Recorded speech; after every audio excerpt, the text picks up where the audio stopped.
Nguhaye ikaze wahisemo kudukurikira mu gihugu cy'u Rwanda ni mu gitondo ubu ngubu nkoze ikiganiro ariko ushobora kuba uri mu bindi bihugu wenda nimwiriwe. Ndashima Imana ko mu minsi itambutse twatangiranye akaba ibiganiro byacu mu by'ukuri abantu bagenda bampa feedback ko hari icyo bigenda bidufasha cyangwa se bibafasha. Uyu munsi rero nanone nagarutse kugira ngo twongere dukomeze twiyubaka tuganira. Uyu munsi rero mfite insanganyamatsiko ivuga ku burere bw'abana, imikurire y'umwana n'uburere bwe mu buzima bwa buri munsi. Turi abanyarwanda bumva uru rurimi ariko bishobora no kuba hari n'undi muntu wo mu indi miryango akaba yumva ikinyarwanda nawe akaba afite wenda uburyo yabyumva ashobora kuzatwunganira. Rero niba utarakora subscribe naguhaye ikaze kugira ngo ukore subscribe ndetse n'iki kiganiro gisangize n'abandi. Ababyeyi bakeneye kungurana ibitekerezo, ababyeyi bakeneye kumenya uburyo umuntu ashobora kurera umwana we, ndetse muri iyi minsi murabibona abana barimo kugenda basa nkaho tuvuga ngo abana baratunaniye, abana baragoye muri iyi minsi. Hari iterambere mu by'ukuri, hari ibintu bimwe n'ibindi twe tutanazi bo bamaze kumenya. Umubyeyi ashobora kuba adafite ubumenyi ku ikoranabuhanga, umwana akaba abufite. Ibyo byose ni ibintu mubyeyi dukwiriye gufatanyiriza hamwe kugira ngo twungurane ibitekerezo ndetse tugira n'ubumenyi bwatuma dushobora komeza gukora uyu murimo neza. Ntabwo ndi umuhanga cyane mu burere bw'abana ariko ndi umurezi. Ibyo byose namaze igihe kitari gito nigisha. Hari ibyo nize ku burere bw'abana, hari n'ibyo nagiye mbona bitewe n'iminsi namaranye n'abana mbigisha mu mashuri, yaba ari amashuri y'incuke, amashuri abanza ndetse n'ayisumbuye. Aho hose nagiye mpaca bituma ngira navuga ngo inararibonye. Ni umunsi impamvu nahereye aha, tumaze iminsi turimo kuvuga ibintu bitandukanye umuntu ashobora kugira ngo abe umuntu uhamye adapfa kunyeganyezwa n'ibihise byose. Ariko ntekereje nsanga dufite akenshi biba bituruka mu buryo twarezwemo, mu buryo twakuzemo. Ndavuga nti reka duhere hasi, niba byibura twebwe hari aho bitagenze neza, ariko nibura uburere bw'abana bacu nitubushyiramo imbaraga hari ibyo tuzubaka. Abo bana b'ejo hazaza, abo bantu b'ejo hazaza bakaba bashobora kubyibura bo kuzaba bahamye, bakuze inyuma ndetse n'imbere. Iyo tuvuze rero uburere ni ijambo rigari cyangwa se ni inyigisho ngari umuntu atashobora kuvuga umunota umwe cyangwa iminota mike ngo ashobore kuyiheza. Ariko hari ikintu ushaka kuvugaho. Nituvuze uburere ni urwo ruhurirane rw'inama, rw'uburyo umuntu agenda ashepinga cyangwa aha umuntu imibereho kugira ngo avemo umuntu ukuze, kandi ukuze mu bitekerezo, ukuze mu marangamutima, unakuze n'inyuma ku mubiri. Navuga ko umuntu atangira kuba umuntu ryari. Umuntu atangira kuba umuntu igihe cyose yasamwe. Igihe isama ryabaye, igihe umugore n'umugabo bahuye hakaboneka gusama, icyo gihe umwana atangira guhabwa, niko navuga, uburere cyangwa se n'umwana atangira gukura mu nda y'umubyeyi we. Ni gute rero mubyeyi ukimara kumva ko wasamye, ukimara gutekereza ko wasamye, wakabaye witwara? Mu by'ukuri tuvuga ko mu byumweru byibura 6 umwana asamwe mu nda, umwana atangira kugira kumva, kubaho bigendanye n'amarangamutima nyina agira. Ibyo byose rero ntabwo wabifata nk'ibintu biri aho ukamera nk'aho nta mwana ufite, ukamera nk'aho umwana ufite atumva, adashoboye kugira ubwo bushobozi bwo kuba yakwakira. Arakira, yumva uyu ubabaye arababara, iyo wishimye arishima. Niyo mpamvu nta kintu na kimwe dufite cyo kuba twasuzugura. Icyo gihe cyo kuba umuntu afite umwana mu nda ndagira ngo nkivugeho gato kuko sindi bugitindeho. ababyeyi turabimenyereye, umuntu agenda yigengesera yirinda ibyababaza wenda ibice bimwe na bimwe aho umwana aherereye cyane cyane inda, ariko no ku mubiri usanzwe amagambo yinjira mu matwi yawe akagira amarangamutima ababaza, ibyo byose biri mu bituma abana bacu bavuka rimwe na rimwe bashobora kumva cyangwa bakumva buke cyangwa bakumva cyane bitewe n'uko twagiye twitwara. Hari igihe umuntu ashobora kuba aba mu muryango uhora umufata nabi, uhora umubwira yuko atari akwiriye kuba atwite, uwo mwana mu by'ukuri atari akenewe, ba bana bavuka rimwe na rimwe imiryango yabo itari bakeneye, wenda se wamubyariye mu rugo aho uvuka ntabwo bari bishimiye mu by'ukuri ko wakabaye uwo mwana avutse, ugasanga umwana agiye yumva ko isi idakeneye kumwakira, agenda nawe arema ibintu bimeze nko kwidefanda bizagira ingaruka mu kuvuka, mu mikurire ye akimara kuvuka. Hanyuma rero iyo umubyeyi yakiriwe mu muryango, tuvuga afite urugo rwe, afite umugabo amwitayeho, uwo mwana baramukeneye, umwana baramusengera, uwo mwana baramuganiriza, uwo mwana se ashobora no kuba urwo rugero bamwe batararugeraho, ariko akabona hari ibyishimo, ni ukuri uwo mwana nawe avuka agize ate, akeneye ibyo byishimo, abitanga abigaragaza, ukabona umwana mu by'ukuri arahamye. Hanyuma ni iki rero umubyeyi yakora mu by'ukuri mu gihe yasamye? Ni ukwimenyereza kurera uwo mwana mu buryo bumwe cyangwa ubundi, akiga ese umwana uri mu nda yumva ate, yumva cyane mu marangamutima ya mama. Iyo mama yishimye, iyo mama afite ibyo yari akeneye yabibonye, iyo bibaye ngombwa aranamuganiriza uko agenda akura, uko inda igenda ikura, hari ibintu umwana agenda yumva, ndagukunda, turakwifuriza ibyiza mwana wacu, turakwiteguye, dutegereje igihe uzazira. Hari amagambo umubyeyi yiganiriza akora ku nda, umwana ukabona agenda agira ibyo byiyumvo by'uko akunzwe, by'uko akenewe. Ni byiza cyane. Ako ni agace nari nciyemo. Hanyuma rero ndagira ngo tugaruke noneho umwana akimara kuvuka, kuko nibyo bihe tumenyereye ko abantu barekonesa ko babonye umwana. Hari igihe umuntu mubaza ngo ese ufite abana bangahe? Abana bavutse akaba ari 2, ariko akaba atwite n'undi. Umwe ngo ufite abana bangahe? Akakubwira ngo afite abana 2. Mu by'ukuri ntabwo ufite abana 2, ahubwo ufite abana 3. Nimba udashaka kuvuga ko ari 3 kuko wenda umwe ataragera ku isi, avuga uti mfite abana 2 ndetse n'undi utaravuka ariko uri hafi. Ariko wa mwana uri mu nda wumva ibintu tuvuga, wiyumvamo ibyo dukora, wiyumvamo ibyo dutekereza, aba yumva nyine we mutamubara. Noneho umwana ageze ku isi rero, hahandi twamenyereye ko umwana none hatangiye kubarwa, twatangiye kumva ko uwo mwana no afite agaciro. Ni gute uwo mwana agomba kwakirwa? Umwana ubundi yakabaye mu kinyarwanda cyiza twavuga ko umwana yakiranwa n'impundu. Ubu rero abavuza impundu bo ntibakinaboneka, ariko byibura abazana ibyo kumwakira birahari. Ariko buriya niyo tuzanye iyo pampa, ayo mata, iyo myenda, twakabaye tubwira bebe ko twamusuye, twamuzaniye ibyo, ko tumukunda, ko tumwishimiye. Ni ukuri arabyumva.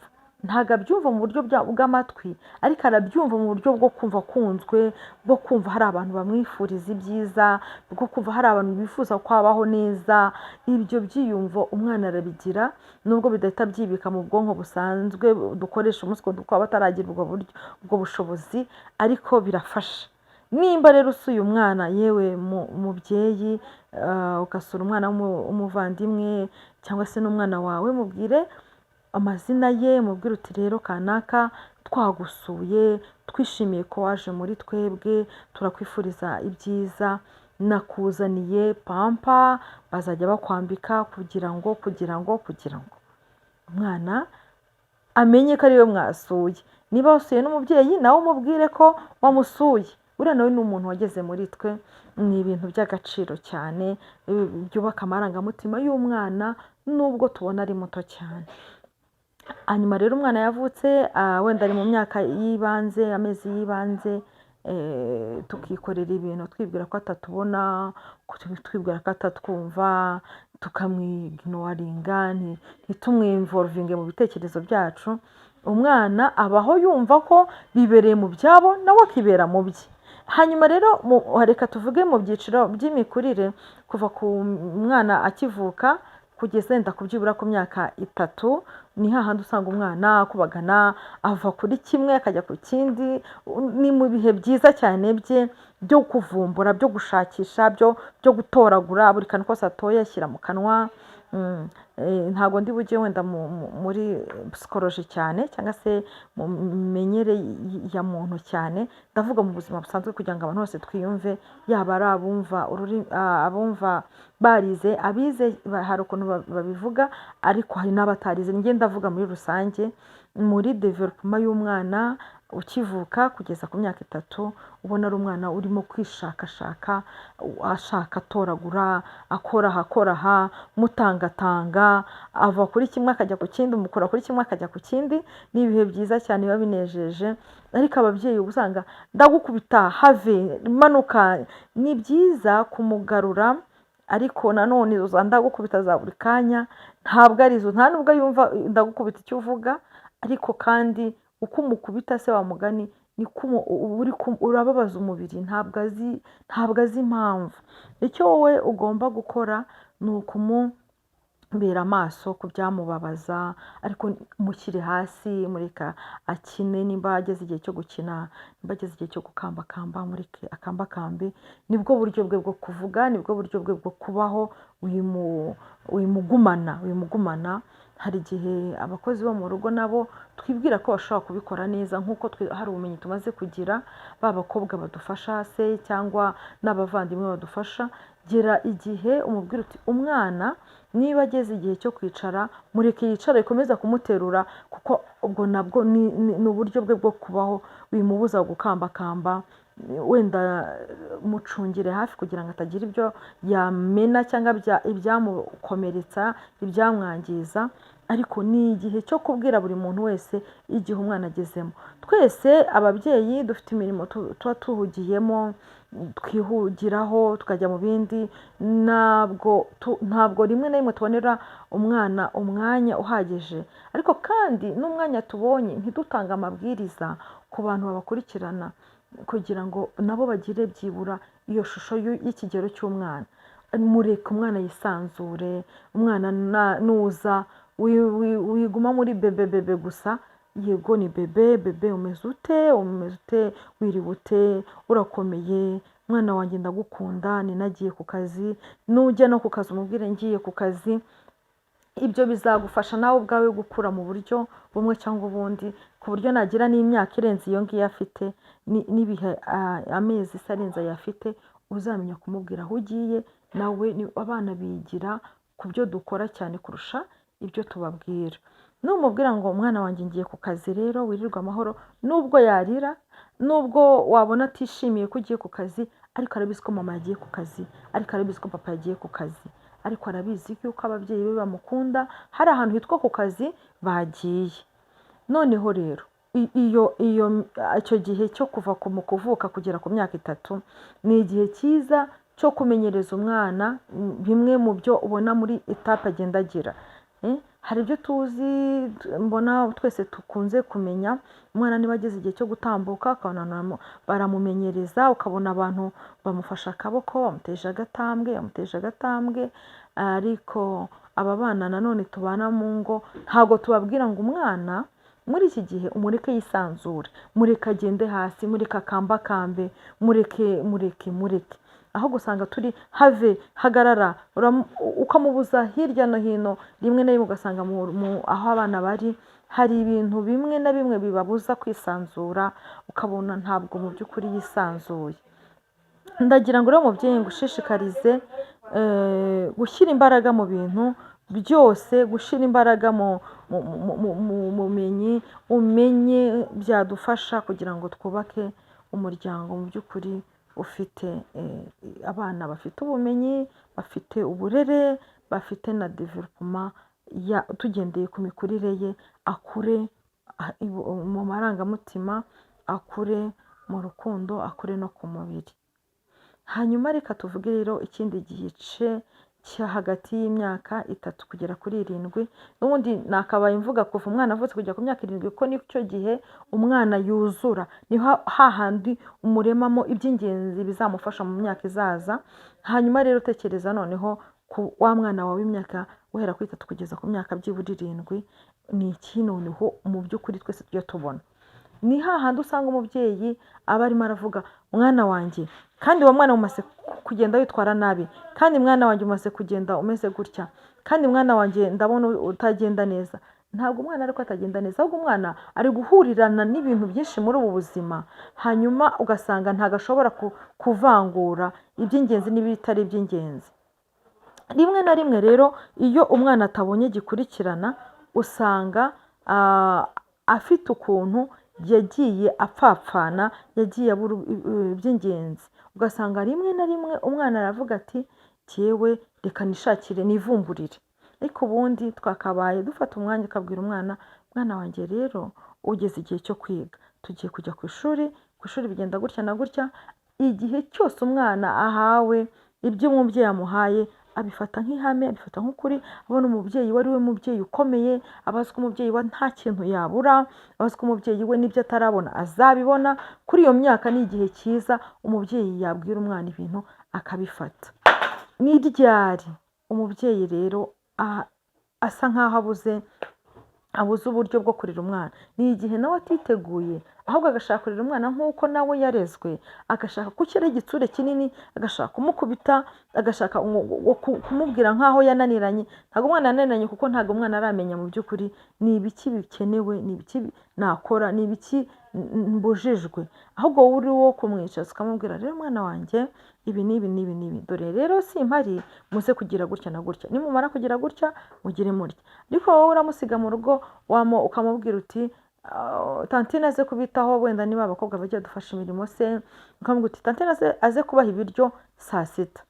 Ugasanga umwana noneho ntabwo azi kubaha wa mukobwa cyangwa se wa muntu uri mu rugo ubashinzwe, agahagarara ati mama yaravuze ngo saa sita umpa ibiryo. Nta nubwo saa sita yizi, yenda rimwe na rimwe abivuze mu buryo butubashye. Rimwe na rimwe na ba bandi bakabaye bafasha amarangamutima ye, ugasanga baramukubita, ugasanga baramuhohotera. Ni ukubera ko twebwe nitwe dufite inshingano zo gutoza bariya bantu baturerera abana, bari abavandimwe duhurirana. Nanone n'umwana ukamuha uburyo bwo kubivuga bwiza, kuko ni twebwe barezi babo. Igihe cyose umwana agenda rero asa nk'uwishakira inzira, yishakira uburyo bwo kuvuga ibintu, yishakira uburyo bwo kwitwararika, usanga amakosa menshi umwana yagira. Ni iki rero mubyeyi usabwa? Mu kanya gatoya wabonera umwana, mu gihe byibura umwana akibyuka, bishobotse ko mwabonana, nimubonane, umuhe amabwiriza y'umunsi, umuganirize, anakubwire nawe uko yumva ibintu. Kuko mu myaka 4, 5, 6, 7 umwana amaze gutangira kuvuga, bizatuma tuba twegeranye. Hanyuma umubyeyi navuga ikintu umwana yumve. Hanyuma nanone tugerageze niba binadukundiye, na mbere yuko baryama twongere tuganire, umubaze umunsi we, mubaze ko byamugendekeye, hanyuma ugire n'icyo wakongera. Mu guti rero nubwo ibi bitagenze gutya, ariko numvaga byagenda bitya, wowe urabibona ute? Icyo gihe umwana atangira noneho gukura abona umuryango afitemo agaciro. Rimwe na rimwe niba hari n'uturimo tumwe na tumwe ubona mu kigero cye yashobora, ukaba wamuhaye izo nshingano, nabyo ni byiza cyane. Icyo gihe rero cy'imyaka kuva umwana avutse kugera ku myaka 7, ni igihe umubyeyi agomba kugirana ubusabane n'umwana, kugirana urwo rukundo, kubaka urwo rukundo, kubaka uko kuba hamwe. Bituma umwana yiyumva nk'umuntu ufite agaciro muri uwo muryango, yiyumva nk'umuntu ufite akamaro muri uwo muryango. Niyo mpamvu rero mubyeyi twongere tugaruke ku isoko, twongere dushyire imbaraga mu byo dukora, mu bintu byose dufite by'agaciro kurusha ibindi. Ni abana bacu, ni imiryango yacu. Ushobora kugwiza ubutunzi, ariko umutima wawe ntuwishimire uburyo wabaye muri ubu buzima, yenda kubera kutamenya. Ariko mureke tugirane ibihe n'abana bacu. noneho ureke n'umwana yisanzure mu mikurire ye. Nananiwe kubona ukuntu navuga ijambo imikurire y'umwana n'uburere bwe bigendanye, tugendeye ku muco cyangwa se ku mico tuba tubamo. Icyo navuga ni uko umuco ni ngombwa, uburere ni ngombwa, ariko umwana nawe afite imikurire ye kandi udafitemo rimwe na rimwe tugomba kugenda duha uwo murongo. Ni ibintu bigari cyane bigendanye na rwa rukundo na za nshingano. Umuntu yavuga ko ari byinshi umuntu yavugaho, ariko kurera umwana ntabwo ari mu marangamutima gusa. Twavuga mu buryo bw'amafaranga, bwo dukunze kubukoresha mu buryo bw'uburezi, tukabajyana mu mashuri. Icyo ni igihe rero rimwe na rimwe mu myaka 7 umuntu aba atangiye, umwana amaze ku mashuri ubu bose batangira hakiri kare, ariko ni igihe cyiza cyo kumubwira uburyo bwo kwitwara, bwo kubana n'abandi. Nta wundi muntu ugomba kubimutoza, ni wowe mubyeyi. Reka rero dushyire imbaraga mu byo dukora, reka dushyire imbaraga mu burere bw'abana bacu.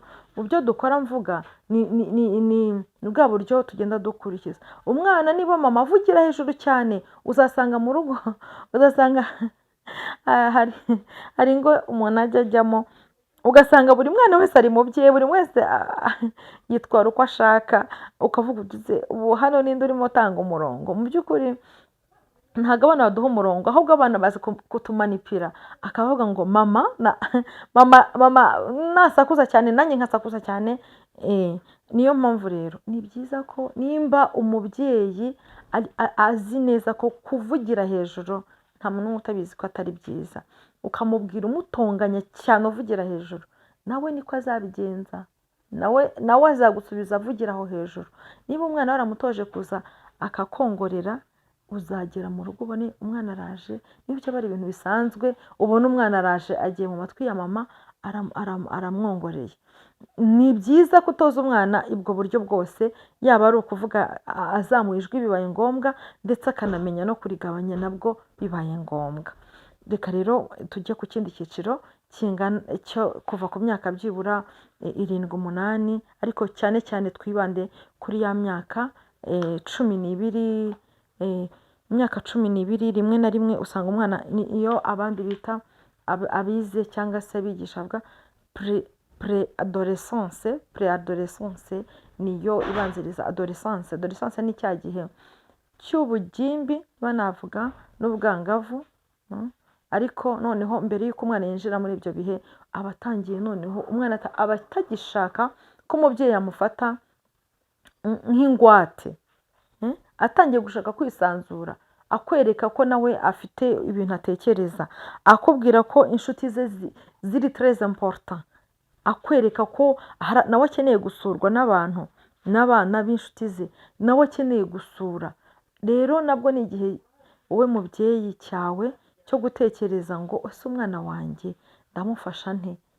Hari inshuti zo kujya gusura, ariko nanone ntabwo buri gihe wamuha uwo mwanya wo kugenda, ariko kandi ntabwo ari igihe noneho cyo kumutsikamira ngo umwemeze ku ngufu. Ni igihe noneho atangiye kumenya ubwenge bwo kuganira.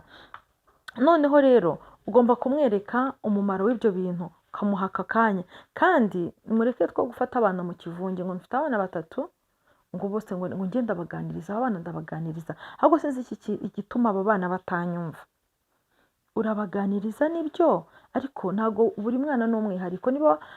Niba tuzi ko umwana wese ari umwihariko, kandi buri mwana akaba atari mu kigero cya mugenzi we, wihora ubaganiriza mu kivunge ngo baburire umwanya wa buri muntu. Uko buri mwana ari ukwe, akeneye n'igihe cye cya wenyine. Muherere umwanya we, muhe akanya umuganirize. Nashaka ko tuzaganira mwana wanjye, wowe ndifuza ko tuganira, kuko buri mwana afite defo ze, buri mwana afite imyitwarire ye, buri mwana afite karite ze. Hari aho ugomba gushyira imbaraga ukavuga uti aha ndagushimiye witwara neza muri ubu buryo, aha ndagushimiye ubigenza neza gutya, aha rero ntabwo hagenda neza, hagorore bigenze gutya, reka tugerageze dufatanyirize hamwe turebe ko aka kantu twazagakosora ubutaha, gutyo akabona ko utamuhungabanyije mu marangamutima. kandi mama we cyangwa papa we amufitiye urukundo. Hanyuma hari ibintu bigeze nko muri bitatu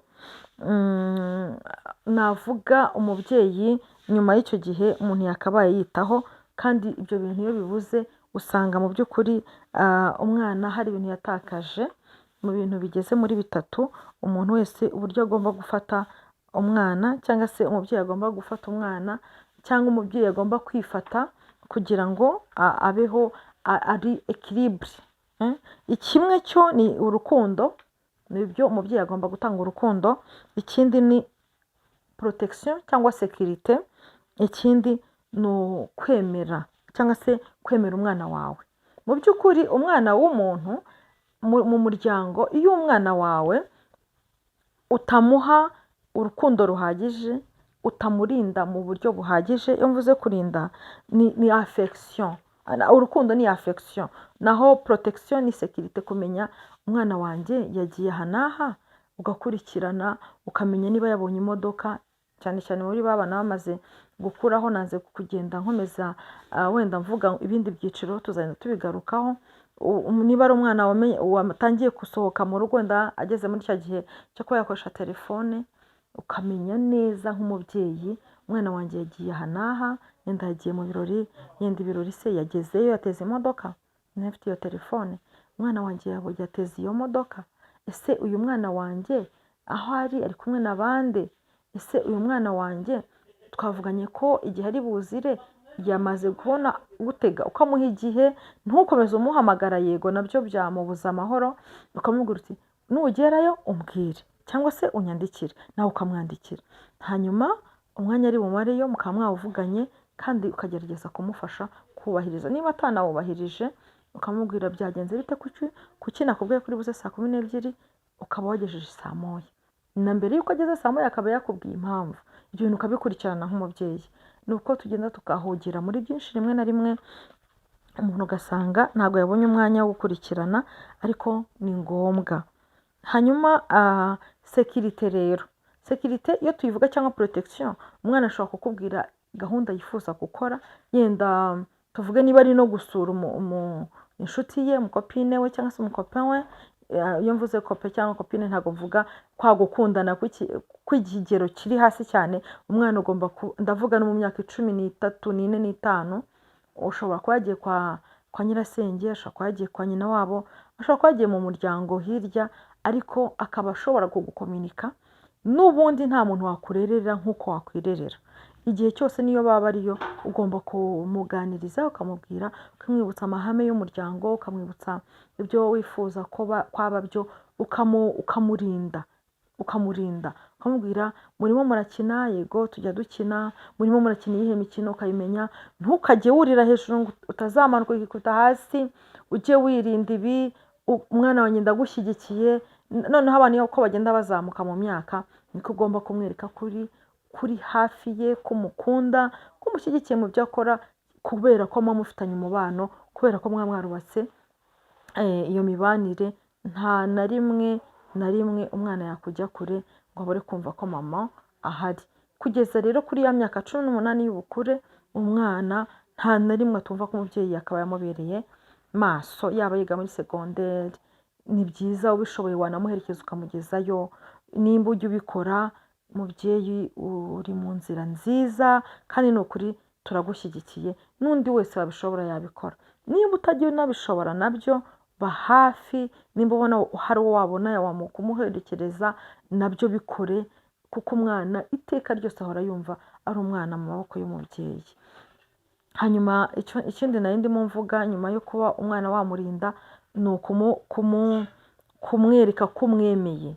Umuntu wese mu muryango, niyo yaba afite amakosa, niyo yaba afite imyitwarire mudakunda, mubwire ko umwana wawe, mubwire, cyangwa se uwo mwana urimo kurera nubwo ubona amaze gukura, cyangwa se niba ari n'uwurera, mubwire yuko umushyigikira, mubwire yuko ashoboye, mubwire cyane cyane hahandi ubona afite imbaraga, umwereke ko uhabona, uharekonesa.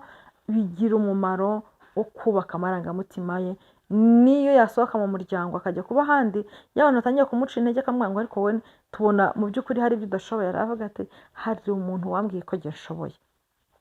Iyo rero abantu barambwira ariko ubundi wowe uri umunyamakosa gusa, n'ubundi wowe ntutsinda no mu ishuri, ubundi wowe ibyo bintu bihora bisubiza umuntu mu marangamutima inyuma, bigasohoke mu kanwa kawe mubyeyi, wowe mbona uri ikigoryi, wowe mbona uri igicucu, mbona we ntacyo uzageraho.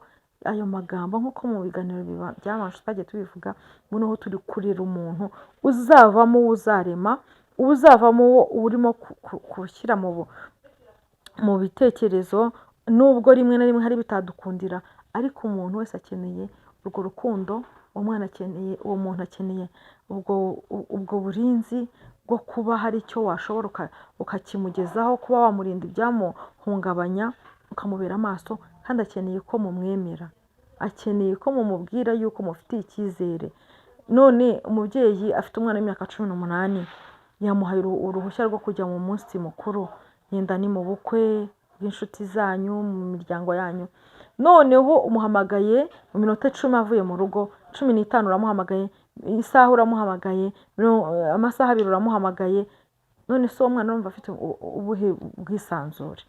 Muhe icyizere, mureke aganire, kuko niyo bicaye barimo baratuvuga, mama arongera arampamagaye, ese mwebwe mama wanyu ameze gute? Bagatangira kumwigisha uburyo bwo kukubeshya, bwo kugira ngo ashobore kuzajya akuva imbere. None rero mubyeyi, inama nakugira, menyereza umwana wawe inzira nziza akiri muto, hanyuma azagenda akura, ntagashobora gupfa kuzivamo. Niyo agiye gutana yibuka amagambo wamubwiye, niyo agiye gutana, na Bibiliya irabivuga. Nkunda gutanga urugero muri Bibiliya kuko ni igitabo umuntu wese w'umukristo akunze gusoma, ariko n'utari umukristo harimo inyigisho. Ijambo ry'Imana ryo riravuga ngo umenyereze umwana wawe inzira agomba kunyuramo, azarinda asaza atarazivamo. Niyo mpamvu uzirebe uburyo ibyo ukora, uburyo bikoramo, ni inyigisho wagiye ubona mu bantu, ariko cyane cyane hari ibintu bitugize byinshi twakuye mu miryango yacu.